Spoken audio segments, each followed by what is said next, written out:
Welcome to the first Q&A episode. You have sent so many interesting questions through Instagram. I have them here on my laptop and they are basically such a wide variety of topics. Also really quite a few very personal ones, but I'm so happy to answer them as openly and honestly as possible. I've, by the way, not prepared any answers. I'm just gonna take them as they come and we're gonna see how far we're gonna get. And I can see that the very first one fits so perfectly with my last days. Because the question is, do you often have cheat days with food and drinks or everyday healthy?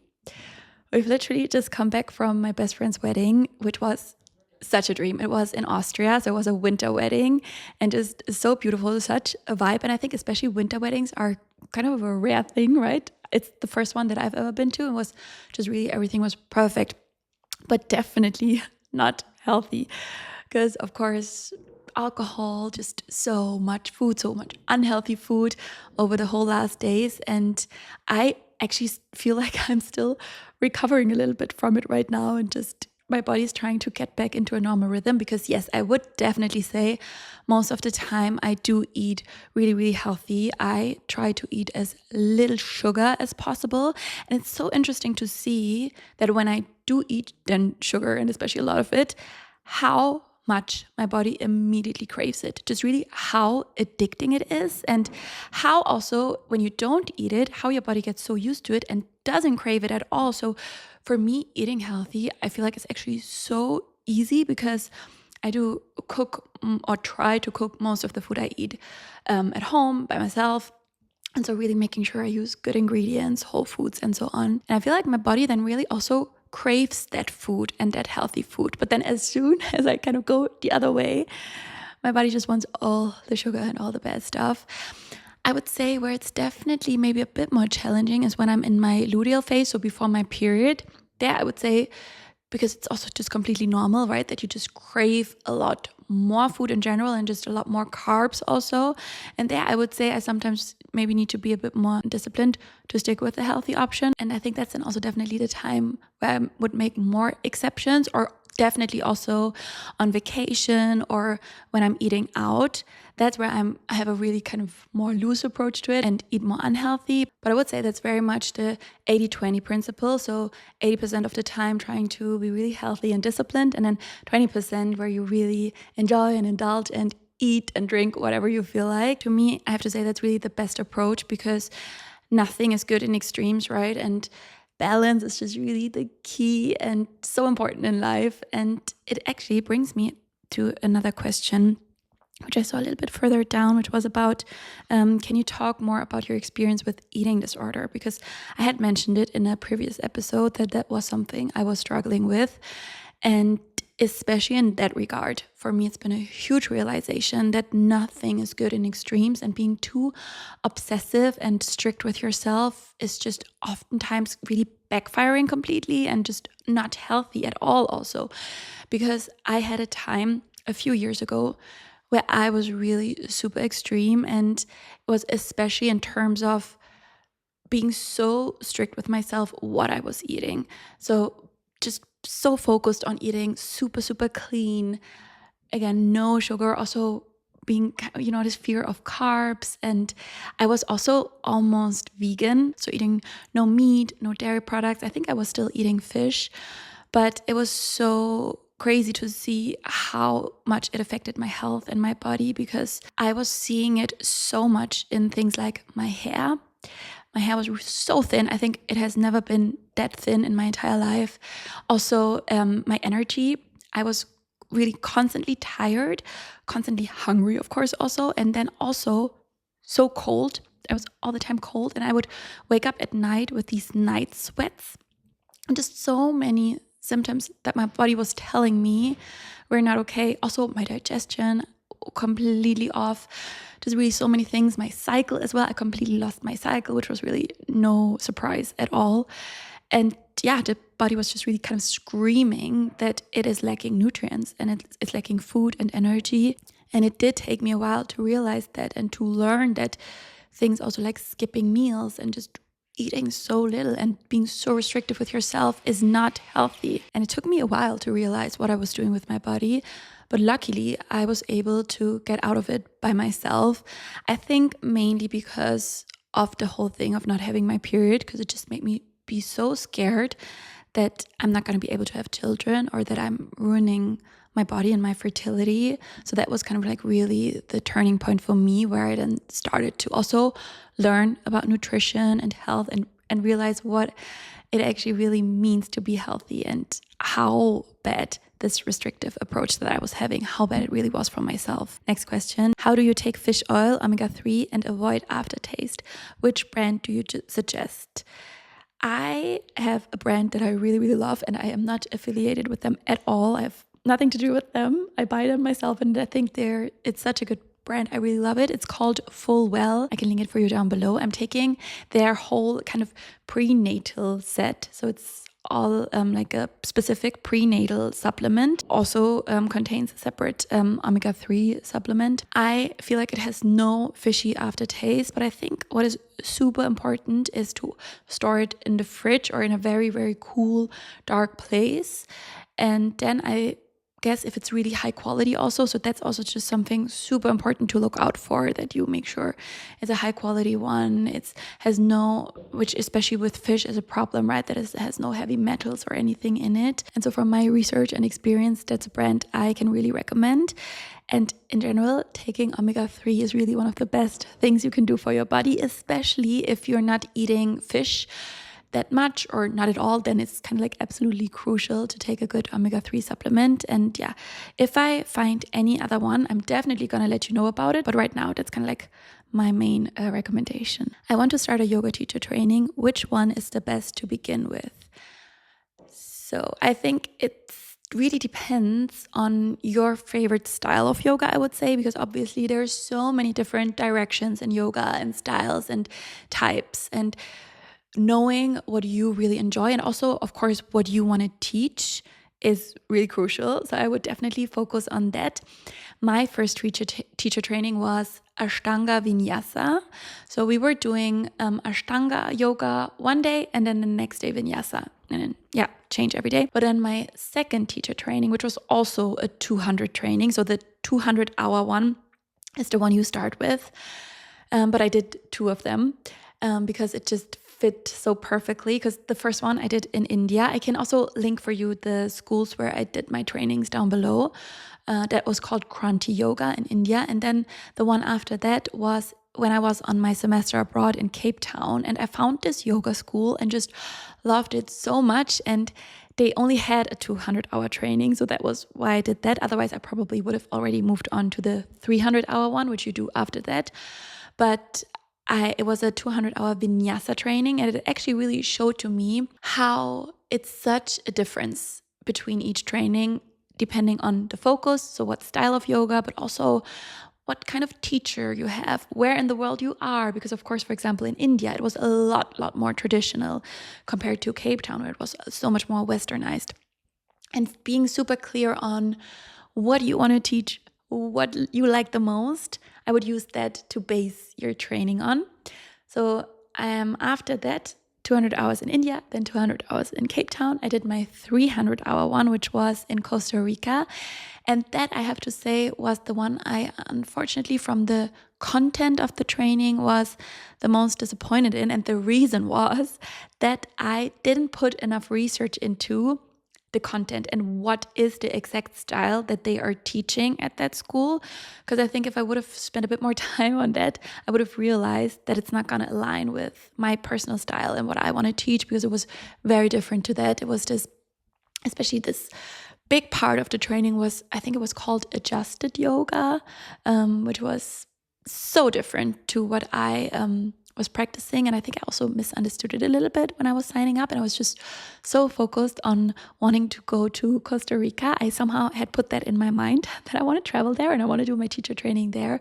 So I really wasn't paying enough attention to the curriculum and the exact content. That was a bit of a shame, because I just felt like I didn't really learn that much from it, and that's just really annoying, right?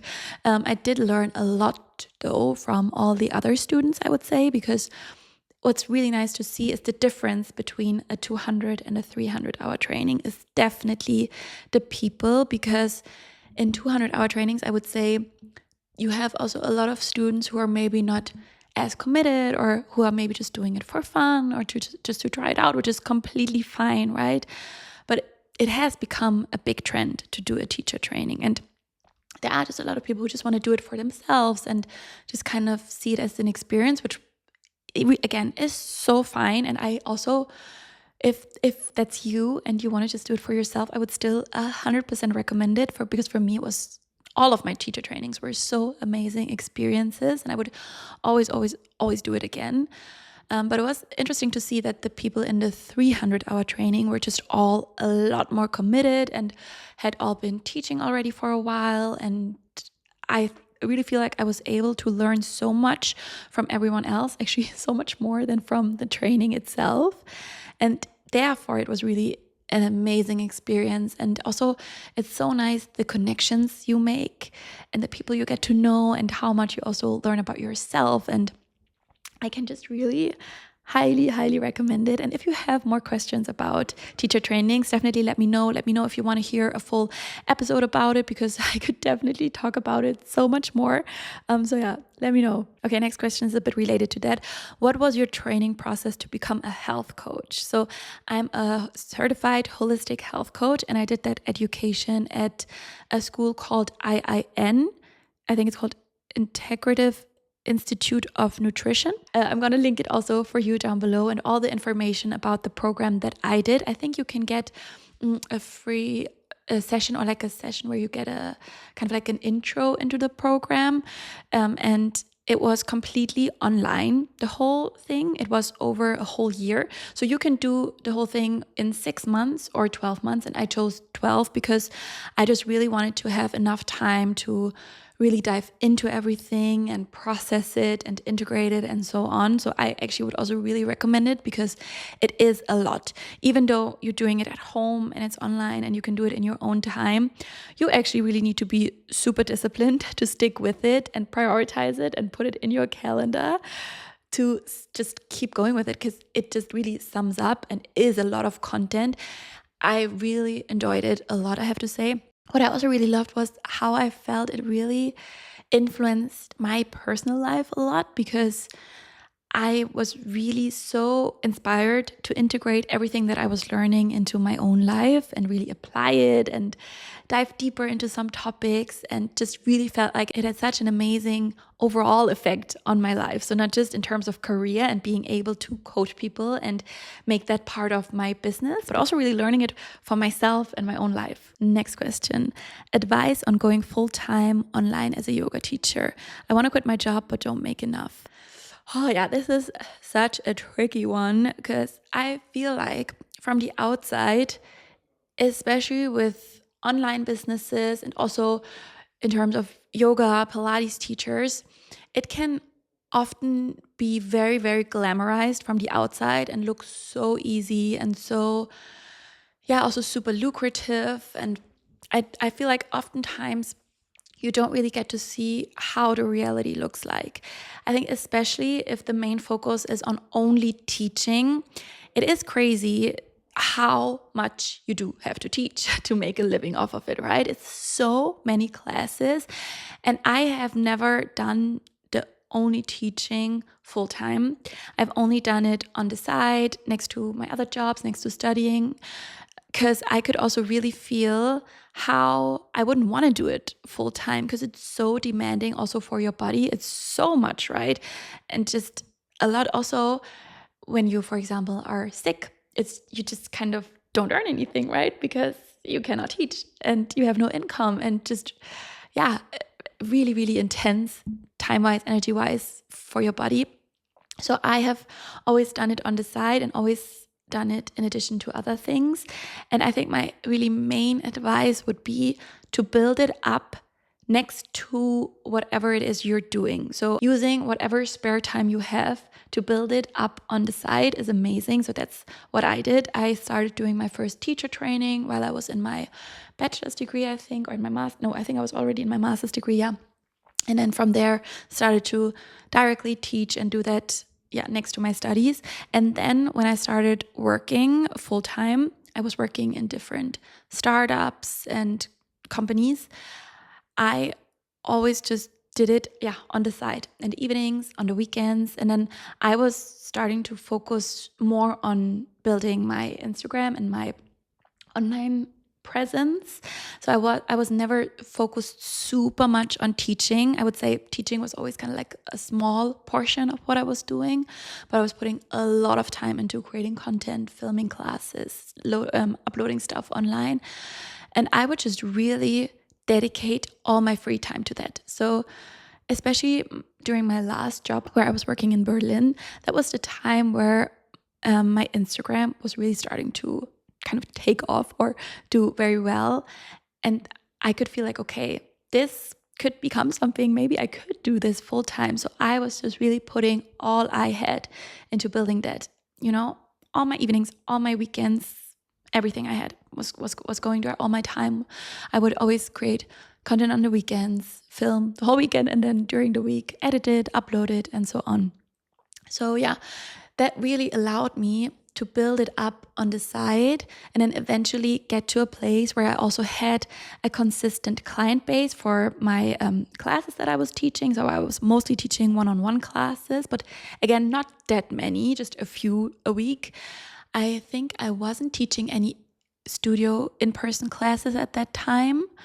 I did that when we moved to Dubai. I started teaching in a studio, but again, like never that many classes, but then focusing more on filming classes for my online students, doing the one-on-one classes online, and focusing on the content creation, especially on Instagram. And of course, Instagram is also what got me then clients and what helped me so much with kind of building these different revenue streams and these kind of different businesses or ways of earning money. But I would say also just being in studios was always such a great opportunity to meet people, to find students who then wanted to practice with me one-on-one. So if you are kind of really starting from scratch, my most important recommendation would be to teach at the studio.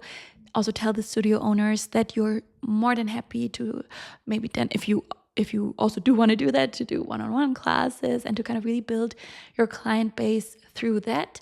And then ideally also focus on building your online presence, because it just is so powerful and it is crazy how many doors it opens and how many opportunities it brings you. So I really feel like for me personally, it was worth every second I've spent on it in the last years. And of course, it's not easy, right? And it takes time and effort and consistency, and you have to stick with it and really figure out what works, and you have to improve and learn and get better at it. But I would say it really pays off more than anything else to stick with it and just really give it your all. But also let me know if you want to hear more about that. I'm so happy to just share more about that whole topic. The next one is a very beautiful question.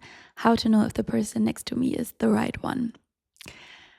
I think for me personally, it was the realization of how empowered I feel with my husband and how he really makes me feel like I can do whatever I set my mind to, and how he would just really also encourage me to grow and evolve and explore what I'm capable of, and just really believe in me, and just basically really be the person who believes in me the most. I think that's one of the most beautiful characteristics to find in your partner, but also in your friends, to have someone who just gives you the feeling that you can do anything because you're so amazing.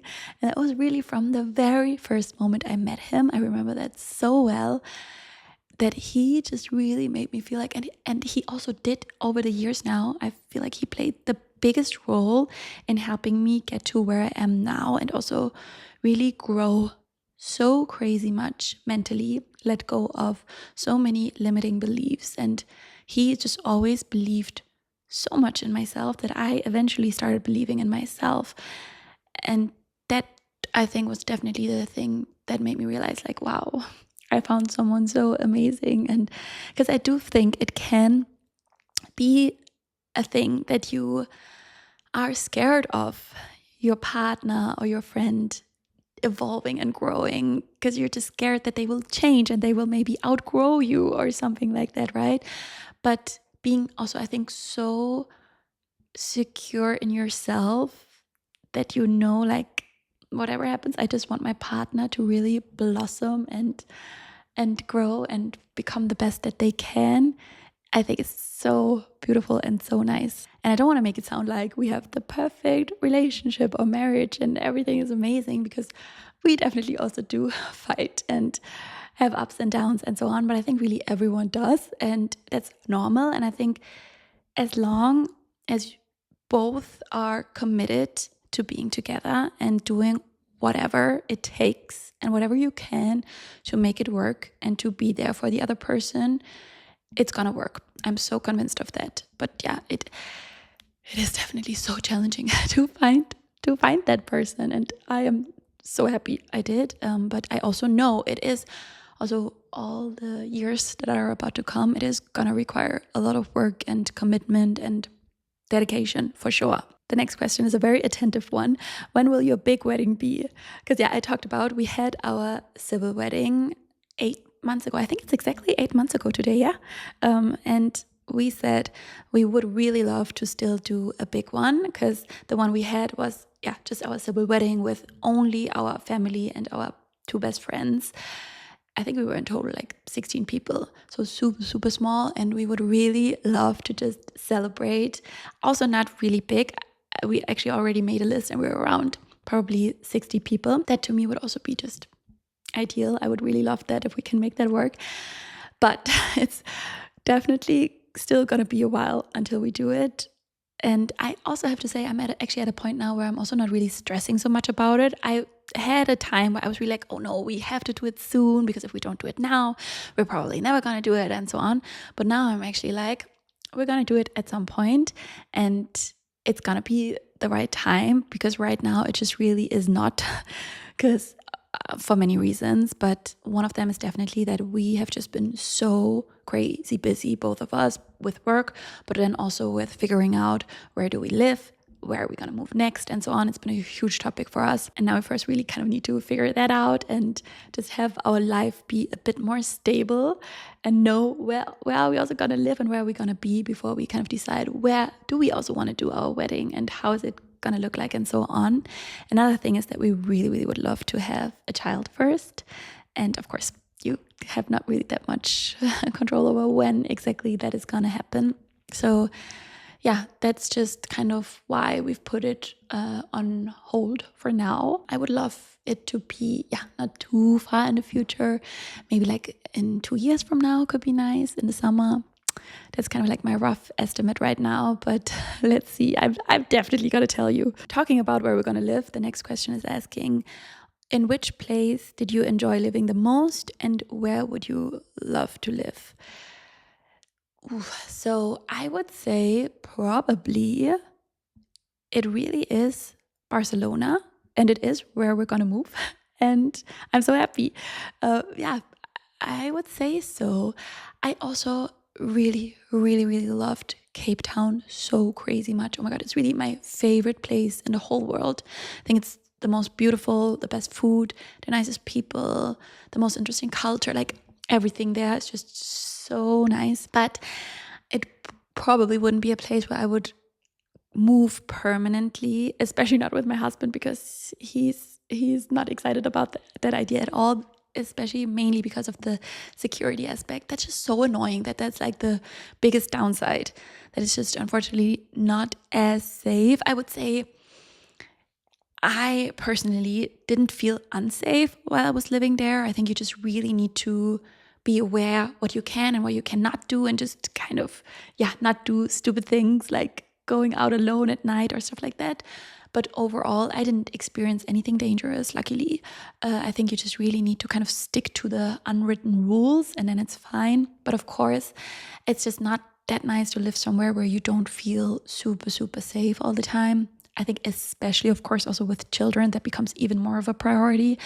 So it's not going to be a place realistically where we would ever live. But Barcelona was a place where we lived, where we just always had such a good time, both of us, and just felt so happy. And I think Barcelona just has the best vibe and just, gives you the best feeling, in my opinion. I really, really love it. We're going to move there again next week, just for a few months, to kind of see what are we going to do long term. I do think that probably we are gonna move back to Copenhagen at some point. That's where my husband is from, or like he's from a different city in Denmark, but we met in Copenhagen also. We've been living there together, and the only problem there just really is the winter, because it gets so dark and just so it's, the annoying thing is that it doesn't snow. So for example, if you compare it with Munich, where I'm from, where the winter is actually quite beautiful because you're so close to the mountains and it's like winter wonderland and just a super nice vibe, I would say, during the winter. But there is just so windy, so rainy, and so dark. So you don't want to be there in the winter. But yeah, I think we are also definitely thinking about having a 2-place setup long term. So being in two places. So maybe in Copenhagen during the summer and then somewhere else in winter. So that's probably going to be the rough plan. But who knows? Who knows? Our plans, I feel like, change really all the time. So you should never rely on anything I'm saying because could change completely again tomorrow. Okay, last question for today. What are some of your goals for 2026? As I said, I haven't prepared this at all, so I quickly need to think, what are some of my goals?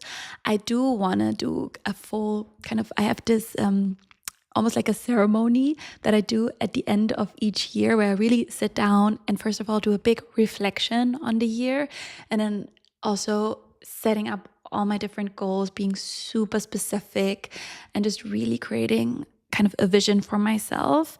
I have filmed a video about it last year. I'm going to link that for you here. Maybe I'm going to film it also again, or like take you through my goal planning for next year. But at the top of my head, one big priority for me definitely is my health in terms of my hormones. So it is something I have also been putting a lot of effort into during this year, but I just really want to do everything I can also next year to really balance my hormones as best as I can, and just taking care of myself and especially my fertility.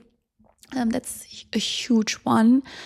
Then another one is definitely YouTube. I love YouTube so much. It's my favorite platform. I love creating for YouTube. And yeah, my goal is to really just, I would say, share in an even more maybe open and authentic way, and take you even more into my life. So not just now with the podcast, but also with my normal YouTube videos, and just really share as much as possible everything that I'm learning and going through, and as much as possible inspire you and motivate you. So that's, I would say, definitely another huge one.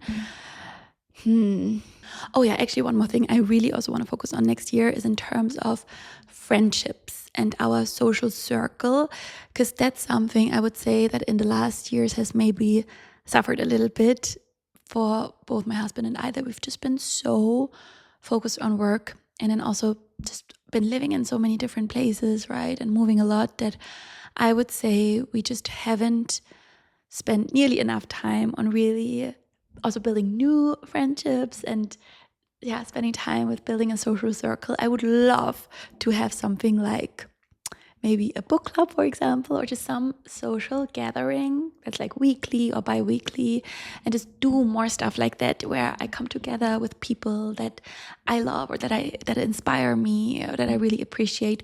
I would also really, really love to meet new people and just really build and prioritize and nourish my social circle. So that's a big one for sure. So yeah, okay, I feel like that's enough questions for today. I definitely need to continue this because there's so much more that we need to talk about. But I do really hope that you enjoyed it. Definitely let me know.